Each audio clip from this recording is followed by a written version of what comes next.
Good morning. Welcome.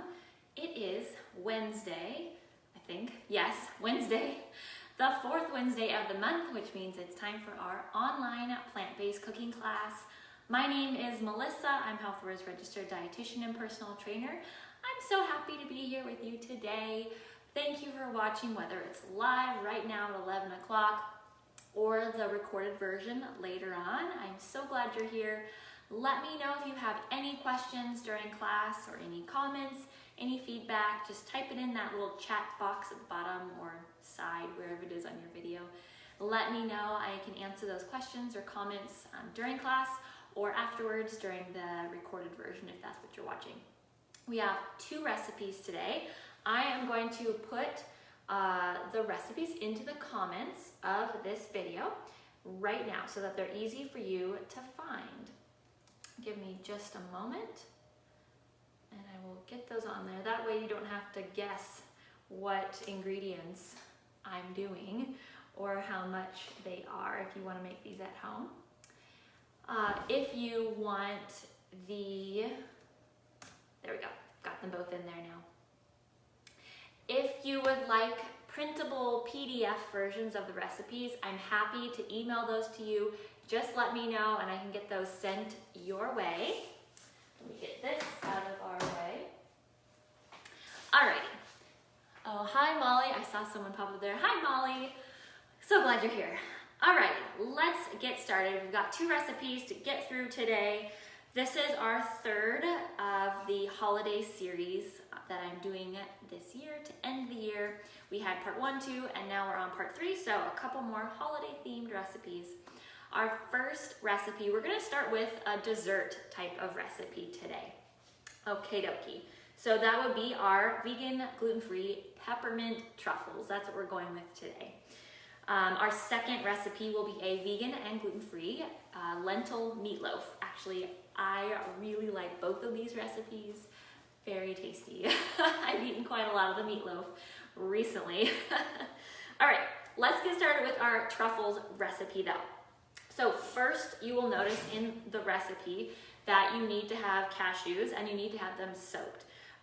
So I have mine soaking actually over here that I need to drain off. So I heat up some water, usually in the microwave, for a minute or 2 minutes, just to get some hot water, and then I add the cup of raw cashews. So raw cashews.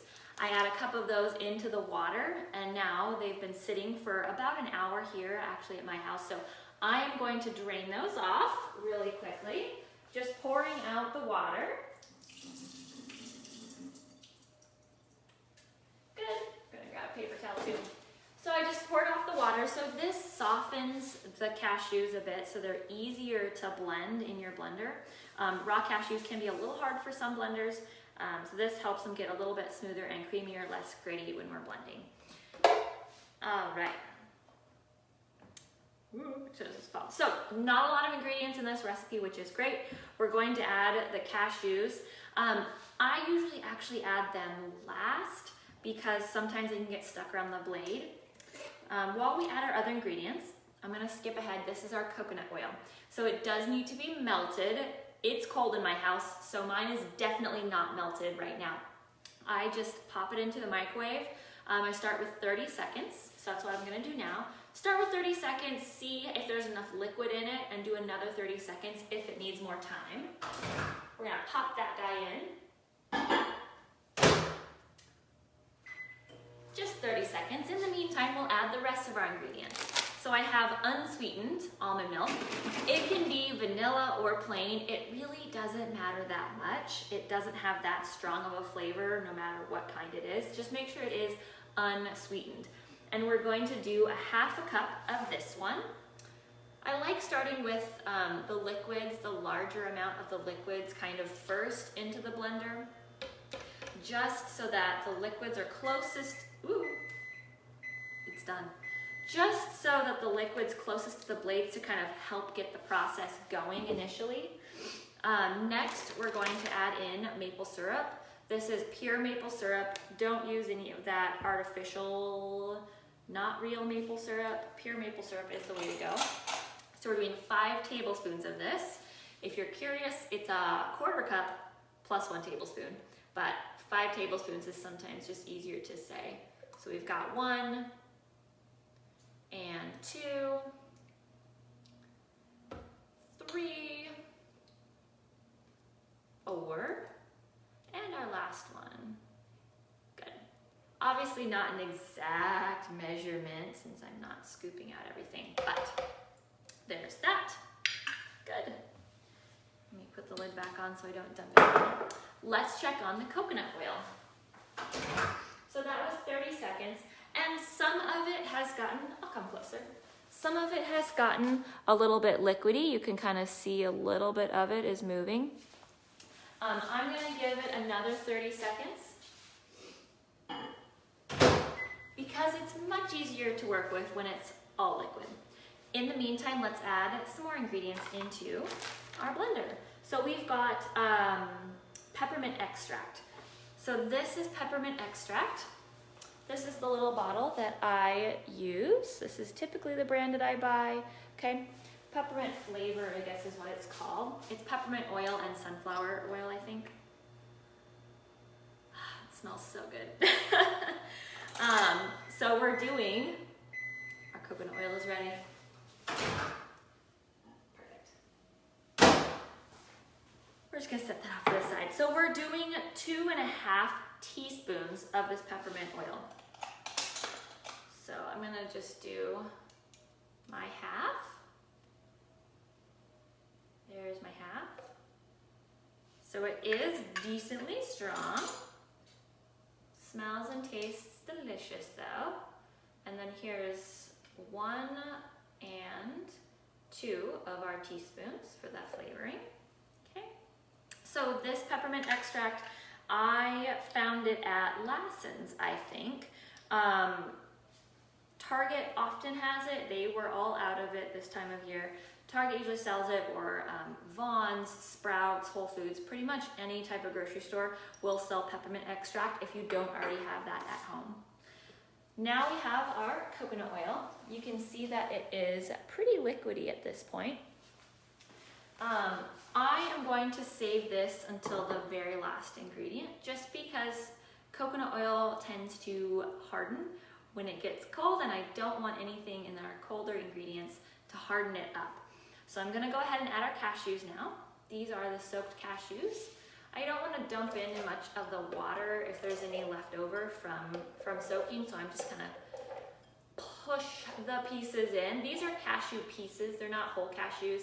I prefer using the cashew pieces since they're already a little bit smaller, and so they're easier to blend up, don't take quite as much time. So cashew pieces, again, make sure they are raw, not using salted or roasted. They do need to be raw. And I get mine from Trader Joe's, right there in that bag, okay? Now our last ingredient, we're doing that coconut oil. So we are doing a 1/2 cup of coconut oil. And again, coconut oil is not necessarily the healthiest fat for us, but we shouldn't be eating desserts every day anyways, or all the time. So it's okay once in a while to use coconut oil in your cooking, in your baking, as long as it's not a staple food is what I say. So we've got that in there. That was a 1/2 cup of liquid. Hopefully I'm not making a mess. There we go. And then we're going to blend this, and once it's all blended, then we're adding our food coloring in. So bear with me, as this might be a little bit loud in your camera, but here we go.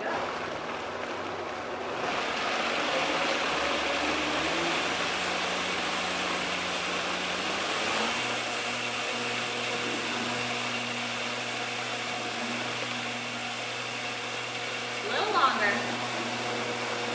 So you do want all of it to be completely smooth, no chunks of the cashews at all. I'm going to turn it up a little bit higher.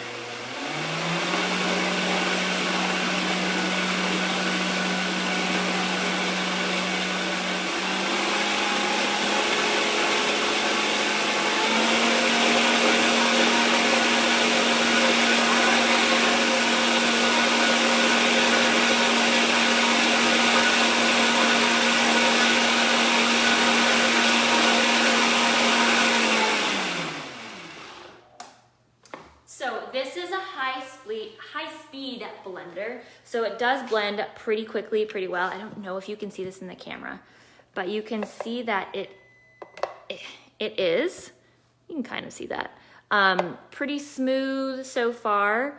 Okay, it is decently liquidy. I'm gonna give it just a few more seconds on the blender. If you have just a regular blender that's not necessarily a high-speed blender, it may take more time than this, a little more coaxing. Soaking the cashews does help. So we're gonna give this just a little bit more of a blend, okay?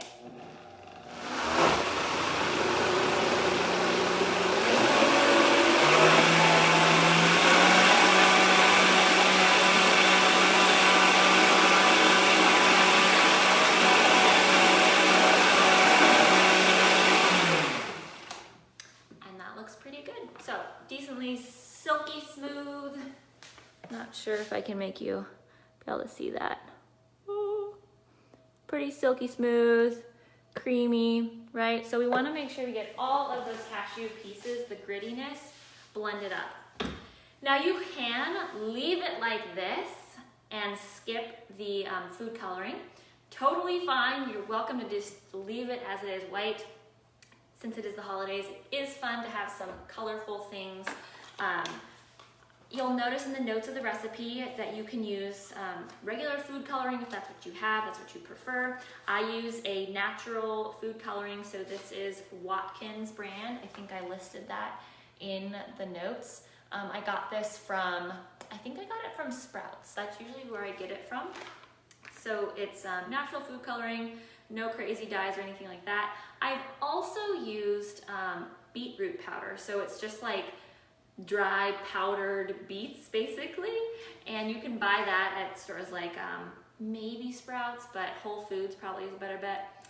And it's just a very natural food coloring. Adding about 1/4 teaspoon of that powder into here will also color very nicely into a nice pink. So this is going to be a very light pink. Kind of a mint pink color, you know. You can do whatever color you want. You can add less or more food coloring, whatever you want. So we're going to do 20 drops.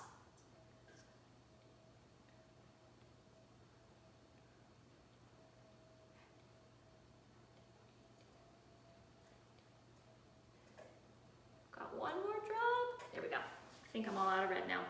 Sorry, I had to count or else I wouldn't be able to figure out where it was. So 20 drops in there, and we're just gonna give it a quick little blend. By the way, the red food coloring is made of, the coloring is vegetable juice. I'm guessing it's beets, but I don't know. So we're gonna give this just a quick little blend to get the color mixed around, okay?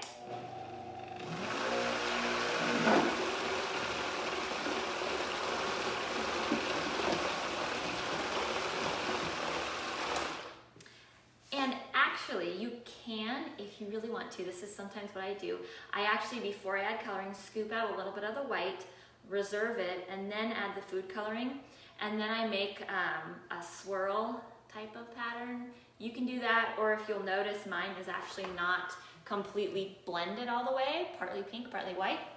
You can make it into kind of a swirl pattern, which is even nicer for these truffles, because when you bite into them, you kind of have a pretty pattern on the inside. What we're doing next is we're going to add it into a shallow container. If you have one, it's not the end of the world. If you don't have one, the one I like to use best is actually the one I have already prepared for us. It's a little bit more shallow than this one. So we're just adding this to a container, something that has a lid so that you can put it in the fridge, or plastic wrap is fine if you don't have a container with a lid. Add this in. Oh, it smells really good. It smells very, very pepperminty. Add this into the container.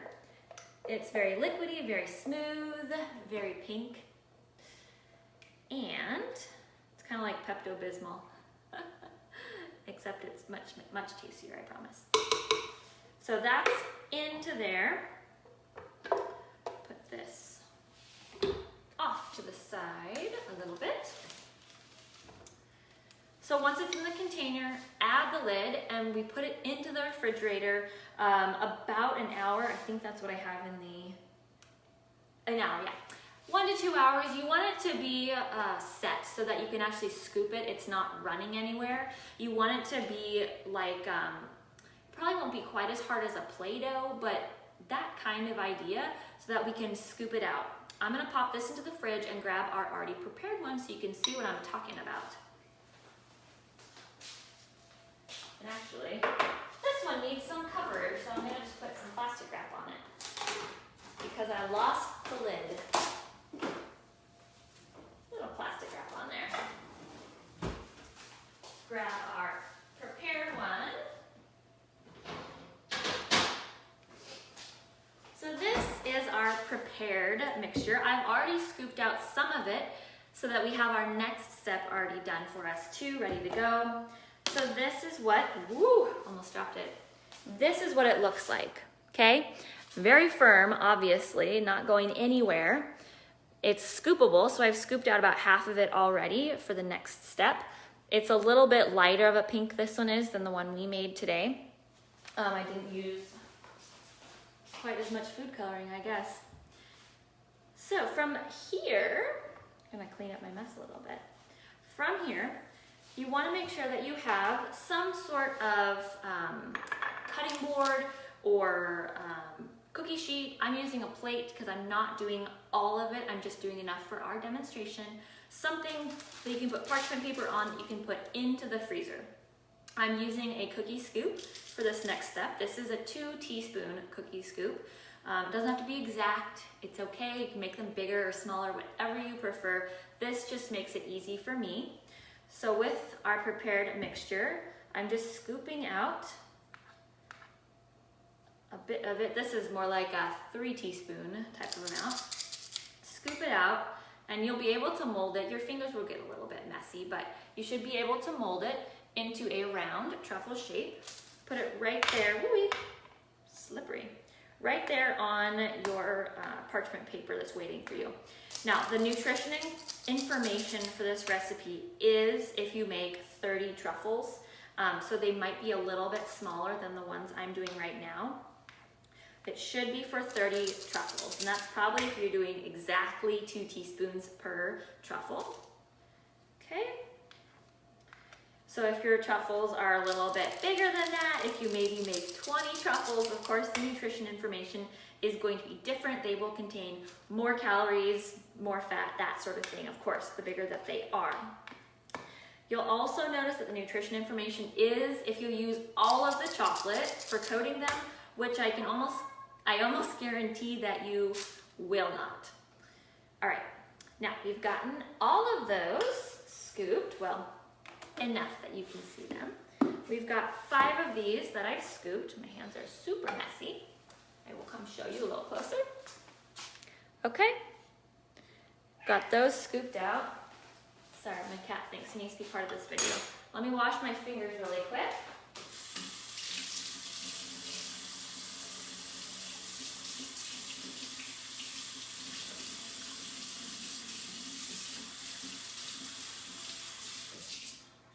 There we go.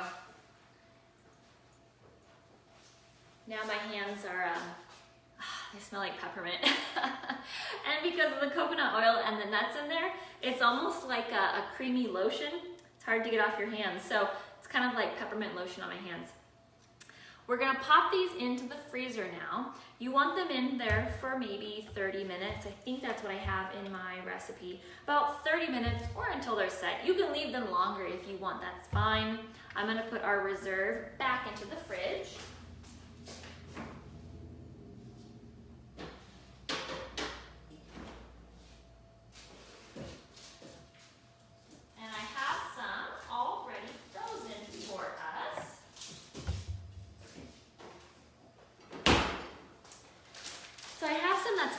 Frozen, ready to go, hard as rocks. So we've got those on standby, ready to roll. Now let's talk about the chocolate, what we're doing to dip them in. I'm not gonna do the full recipe because I'm not gonna be dipping all of these while we're here, but you do wanna have, if you're doing all of them, at least 12 ounces of chocolate, so that would be 1 full chocolate chip bag. You do wanna make sure that it is non-dairy or vegan chocolate, so no milk fat or milk in the chocolate. Add some to a microwave safe bowl. Just gonna do a little bit of them. But again, if you're doing the full recipe, the full bag of chocolate chips is probably what you will need at least. And then we're doing just a tiny bit of the coconut oil. If you're doing the full recipe, it is a full teaspoon. Since I'm not, I'm just gonna use a little bit less. I'll maybe use a half. And it kind of helps with the smoothness of the chocolate chips. It gives it slightly a different texture once it hardens. So we're microwaving this. I'm gonna start with 30 seconds. Start with 30 seconds on that. In the meantime, make sure that you have a fork that you use to dip these. And while you're cooking or heating up your chocolate, you could leave these in the freezer because they do melt a little bit. Of course, they will soften, and that makes it significantly harder to dip them in chocolate when they start softening. So leave them in the freezer as long as you can until you're ready. Not melted yet. It may take a few rounds of the 30 seconds to get the chocolate chips all the way melted down. I wish I could have done it ahead of time so you didn't have to sit here watching me wait for chocolate chips. But we want to do this step together because I didn't prepare any of these ahead of time because they don't take very long to do. Let's check on our chocolate chips again. So we're getting a little bit more melted. You want to give it a little stir. They don't all have to be totally melted before you're ready because when you stir them, they'll continue to melt. But ours do need a little bit more time. Woo. Sorry, that was probably really loud in there. Any questions right now for the next 25 seconds as we're waiting? If not, hang tight with me. 15 more seconds, and then we should be ready to go, I think. You can also do fun patterns with the chocolate. So you dip them initially, and then you can drizzle some chocolate over the top. That's typically what I like to do. Make them look a little bit more fancy for the holidays. Hopefully we're good to go now. This wasn't even very much chocolate. It may need another 30 seconds. So I'm stirring it because the chocolate chips will continue to melt as they're in the hot melted chocolate already. Actually, we might be good. So it should be pretty smooth looking. I don't know if you can see this, but we'll try. So it should be, my finger's in the way, decently smooth looking. There, you can see that maybe better. Okay, a little bit of pourable. There's a couple more pieces of the chocolate chips in here, so I'm just gonna stir to get those all out. So we'll just do a couple so you can see the method. It is easier if you have an excess amount of chocolate, okay? If you're running low, just melt some more. Someone did say something. Is this a raw vegan recipe? I guess I would say technically,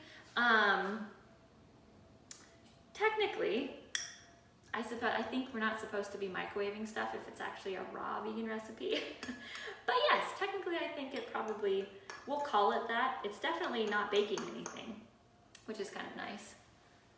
Okay, that was a question. All right, so we've got our chocolate, and now we're gonna take one of our truffles, just add it into the chocolate, and I'm just covering it up, kind of giving it a nice little chocolate bath, and then picking it back up very gently, let the excess shake off a little bit. If there's leftovers, it's fine.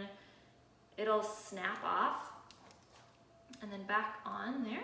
So we'll add another one in, give it a little bit of a bath in the chocolate. Wouldn't that be nice? And then with the fork tines on the edge is what I try to do, so it's easier to get it off. Kind of shake off the excess. And then onto your parchment paper, back where it came from. I'll do one more, adding that on, give it a little bit of coverage, and then we just shake it off, like Taylor Swift says, shake it off, and then back onto the parchment. So I will pop these into the fridge for us. They don't have to go in the freezer at this point. But you can see that this one's already starting to harden a little bit. These ones are getting a little bit more hard and hard. Because the truffles are so cold already, it hardens the chocolate right away. I'm gonna pop these into the fridge, and when we're all done with our next recipe, we'll come back to these guys and we'll cut one open so you can see what it looks like inside, okay? Put these in the fridge.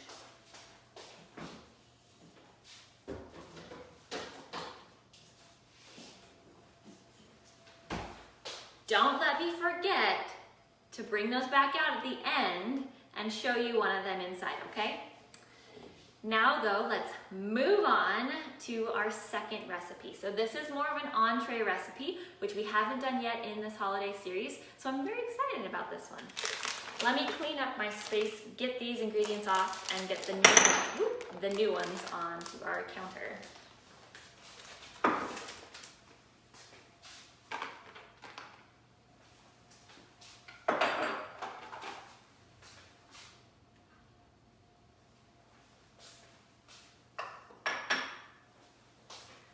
All right, I think we're good. That was it. Let's get our other ingredients onto the counter though, huh? Ooh, there's a lot of these. All right,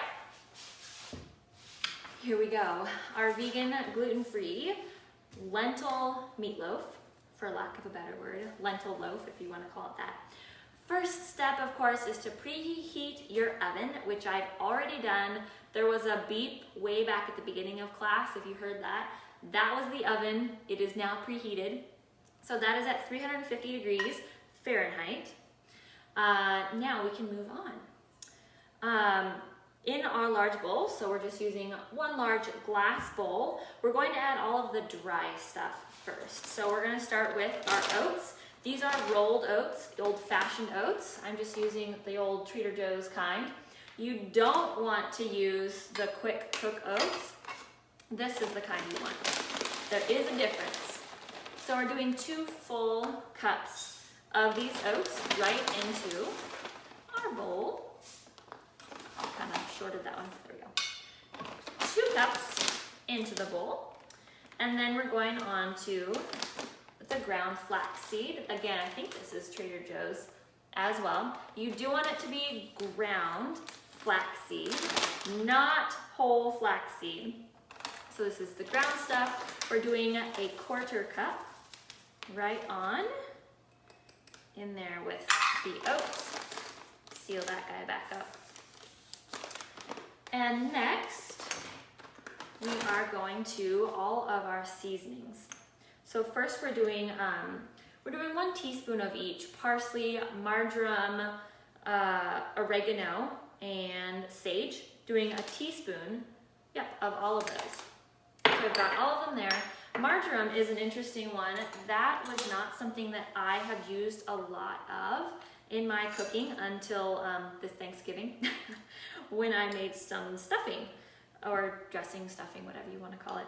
And it called for marjoram. It's not something that I typically had around, but it is kind of in this same family of oregano, that sort of thing, and adds a nice flavor.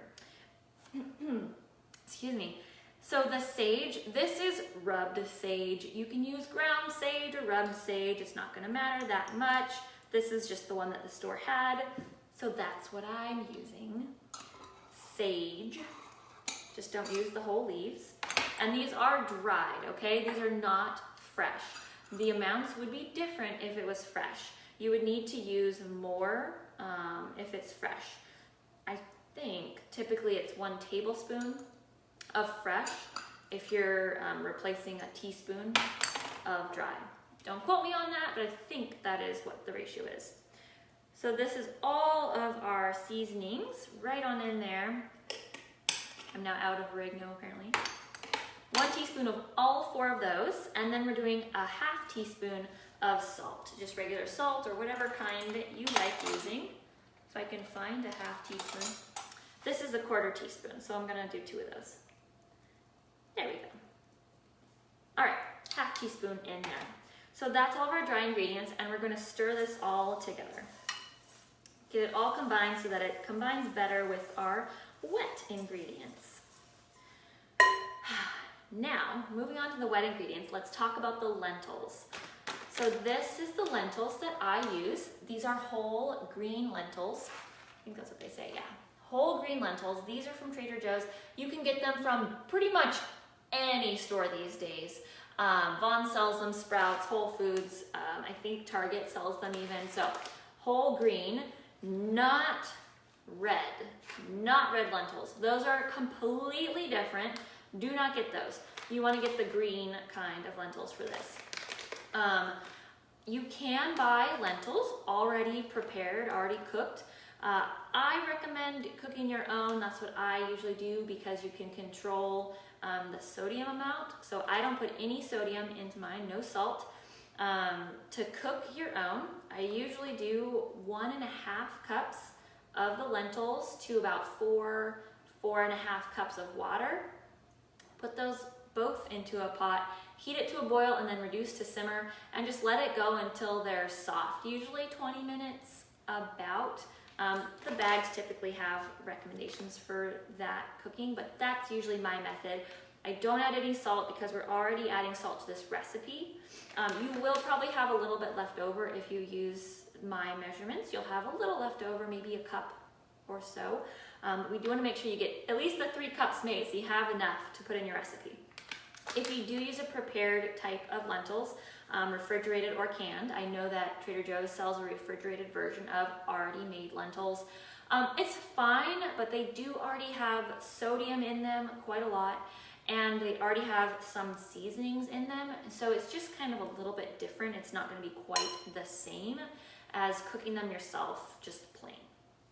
All right, now that I've said all that, I've got my lentils already cooked. I cooked them for us yesterday, or Monday, yesterday. I've got them already prepared for us. These ones have firmed up a little bit, so we may need to add that optional liquid to this. We're gonna add 3 whole cups into our recipe, hopefully, if I can get these out. They kind of get a little bit more firm after they refrigerate. So 3 cups of our lentils right on in there. And then we're adding all the rest of our wet ingredients, the rest of the ingredients in. And I've already taken the liberty of cutting up everything so you don't have to sit here and watch me chop stuff because it does take a few minutes. First of all, we're adding in our diced onion, which I do cheat, and I buy the already, oh my goodness, I can't even get it open. I do buy the already cut onion just because I really hate cutting onion, except for I can't get this bag open. So this is from Trader Joe's. There we go. Didn't cut it close enough. Trader Joe's already diced onions in the refrigerator section. Super easy to use. Oh my goodness, I can't open it though. This is what happens when you teach live, I guess. Okay. I think I've got it now. Maybe not. Maybe. Oh my goodness. Hang on. This is not a good advertisement for Trader Joe's, is it? There, I got it. We're good. All right, so we're doing a cup. Phew, that was rough. We're doing, very strong. We're doing a cup of these right on in there. Now the rest I already have cut and measured for us, okay? Thank you. What did it say? Always. All right, now we have all the rest of our veggies. So in here, we have 1 cup of red bell peppers diced, 1 cup of green bell peppers diced, and 1/2 cup of the celery diced. I'm gonna show you the sizes, okay? So kind of, I don't know if you can see that very well. Small dice, right? Small pieces, okay? You want them to be about the same size as the onion, if you can do that. It's nicer to have them all kind of that same size so that there's not big weird chunks in the loaf itself. Get those off to the side. So we've added all 3 of those in there, the green pepper, the bell pepper, and the celery. And next we're going to the ketchup. As we have right here, this is a brand new bottle of ketchup. So it does call for a decent amount of ketchup. You can reduce it. Oh my goodness, that's lovely. You can reduce it by a 1/4 cup, as you'll see in the recipe. You do need a 1/4 cup into the actual loaf itself. So I'm gonna go ahead and scoop that right on out of our cup. That's the divided part, what I mean in the recipe. So we've got it divided. We're adding a 1/4 cup into here. And then we save the rest for a little bit of the base, and mostly though on the top when we have the loaf ready to go in the pan. Get those out of our way. 1/4 cup of the ketchup goes right on into there, okay? And then we're adding 2 tablespoons of coconut aminos. That's what I've got. I've used this in a few recipes before. This is from Trader Joe's. They sell it at other stores like Sprouts, different brands. You can use a low sodium soy sauce if you want, if that's what you have. It's fine. I prefer to do the coconut aminos, a little less soy in my life. So we're doing 2 tablespoons right on into there. Put the lid back on that guy. And then we're doing 2 tablespoons also of a Dijon mustard, whatever kind, whatever brand you have is fine. I just realized that's a 1/2 tablespoon. Okay, hang on, we need more of the coconut aminos. I only put half the amount in there. Hang on, I couldn't read apparently. I thought it seemed small. So there's our 2 tablespoons. I thought it would be the rest of the bottle, and it was. There we go. Now this is our true tablespoon, and we're doing 2 tablespoons of the Dijon mustard into there. This is actually, I think, whole grain Dijon mustard from Trader Joe's. So that's 2 right on into the mixture. Take those out of my way. And now we've got everything in here except for we've reserved 3/4 cup of our ketchup, and just combine everything together. As I said, we will likely need to add a little bit of that optional moisture into this recipe because the lentils have sat overnight in the fridge, and that tends to not coagulate, but they soak up a lot more liquid and just kind of are a lot more less wet. Whoops. Just lost a little bit of our mixture over the side. So stir it up till it's completely combined, and you can see that this one is a little bit too dry, right? We really want to have it so it's much more of a, I don't know if sticky is the right word, but you do want it to not be crumbly, okay? Because as we bake it, it probably will lose a bit of moisture. So we're gonna get a little bit of moisture for this. Hang tight. Let me grab some water.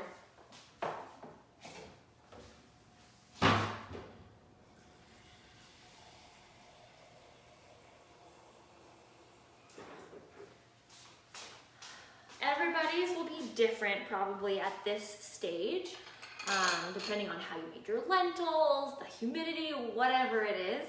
And especially if you make your ingredients overnight, or prepare them overnight, they will lose some moisture in the fridge. So take your own kind of best guess about how much extra liquid you will need. I'll show you here our consistency once we've got it all mixed up. So I just added in a 1/4 cup. When I made this recipe last week once, I used a 1/4 cup actually of my lentil liquid. So the lentils didn't soak up all the liquid that I cooked them in, and I just used that as the liquid, which is kind of nicely flavored from the lentils and all that. So there we go, I think we're about good. So I'll bring this a little closer, and you can see. So our consistency, you can kind of smash it down a bit, and it stays kind of in that formed shape once you press it together. You don't want it to be all crumbling. You do want it to be able to stay formed. Okay, we've got that ready. Now let's get our baking pan. For this recipe, I do have it written with a 9-inch loaf pan. I only have one of those, and that is what our prepared one is in. So alternatively, you can use, this is just an 8x8 baking pan, okay? 8x8 pan, a little bit of parchment in the bottom just to help prevent sticking of the loaf when you bake it. And we're going to add just a little bit of the ketchup into the bottom, just a little thin layer, a couple spoonfuls is plenty, just to get a little bit of a barrier down to help with the moisture. Of course, help it not to stick as much either. Okay, just a little bit on the bottom. Okay. And then we're gonna add all this into our pan. Oh my goodness, going to make a mess. So in my 9-inch loaf pan, it fills it all the way up to the top with the ketchup on it. It is a full loaf pan. So that will likely be the case again with this little 9 or 8x8 inch pan. And you do want to kind of press down as you add more of the loaf mixture in. Do keep it pressed down. This is what makes it more into the loaf. If you don't press it down, it will be much more crumbly and not stick together as well when you slice it. So want to make sure it stays in that loaf type of shape. Pressing it all down. Good. And using this size of a pan, the recipe is written for a 9-inch loaf pan. I think it's a 9x4. It might be a 9x5. I'm not totally sure, but pretty standard loaf pan size. You'll see it here in a moment. For that size with this recipe, with the 3/4 cup of ketchup as the topping, it does take the full hour at 350 degrees to cook. With this 8x8, it might take a little bit less time because it is more spread out. It's not as thick as the loaf pan is, of course. So it might be a little bit less time on that, maybe around the 50 mark. So you want to keep taking a peek on it as you're cooking if you're using a small pan or a more spread out pan like I am. Let's just add the rest on there. The ketchup will start kind of turning a little bit of a darker maroon color and have less of a liquidy look and more of kind of a gelled look. I don't know if I would say gelled look, but you've probably made a meatloaf before in your life and you know what it's supposed to look like on top. So that's what you're looking for. And of course you don't want anything to start burning. If it is burning, you have cooked it too long. So we've got this pressed down firmly and evenly, not so firm that it's all squishing around, but firm enough that it looks packed together. Then we're going to add the rest of our ketchup on top. I have made it both ways with a 1/2 cup or 3/4 cup on top of the ketchup. The 1/2 cup is fine. My husband thinks that it needed more of the moisture from the ketchup on top, adding a little bit more of that sauce. So 3/4 cup was the recommended amount for the recipe. In this size of a pan, in this 8x8 size of a pan, the ketchup will be spread more thinly than it will be in a loaf pan. So keep that in mind, that you may want to go with the 3/4 cup for sure, at least, if you're doing this size of a pan, because it will be much thinner than if you're doing it in the loaf pan. If you have a loaf pan, I recommend using the loaf pan as the recipe is written. All right, I think we've got that all on there. So I'll show you here. I'll come to you. I think someone said something. Glaze. Yes, it looks like a glaze. Thank you. This is what we've got, okay? You can see through the side that it's packed in there, which is kind of nice with the glass. You can see that. So we're gonna pop this guy into the oven, and with the magic of TV, I'll bring back an already baked one.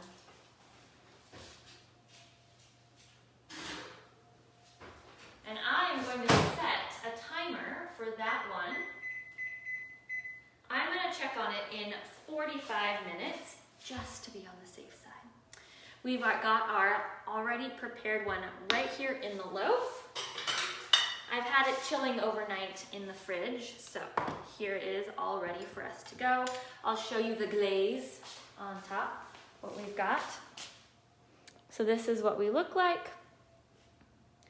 Ta-da! So I've got my little parchment. I haven't tried lifting the full parchment all the way out, lifting the full loaf out. It scares me just a little bit.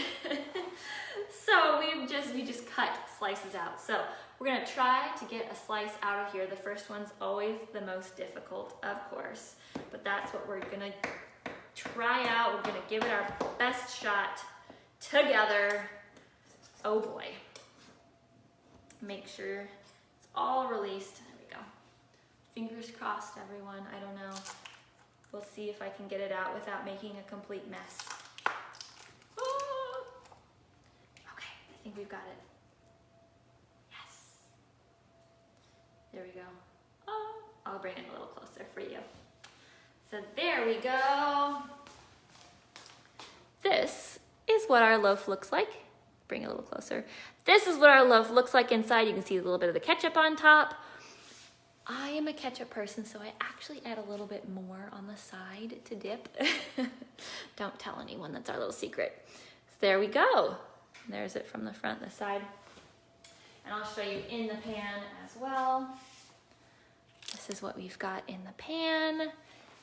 Oh, beautiful. Oh, thank you, good. The flavor to me is almost reminiscent of like pizza. It reminds me of pizza a little bit. And I think it's because of the peppers. Yeah. You could replace some of the pepper with carrots, I am sure. Make sure they are chopped up that small size like the rest of them. It does seem like the raw vegetables might not cook in there. That's what I thought. But they do, they absolutely do. Just make sure that they are small size pieces, of course. So that is that final product. That will be my lunch today. Now let's check on our truffles that were in the fridge. We'll chop one open so you can see the inside. I wish you could taste all of these things. It's much more fun when you get to actually taste the recipes we're making.